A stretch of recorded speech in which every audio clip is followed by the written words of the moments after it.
For long runs of trim, a scarf joint will provide the best looking joint that allows for expansion and contraction. Use our expansion and contraction guidelines to determine your gap. At the saw, cut a 45-degree angle for the top and the bottom.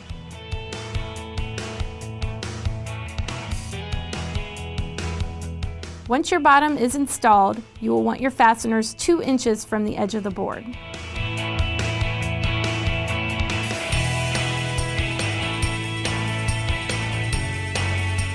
We recommend using an acrylic or UV resistant caulking for the joint.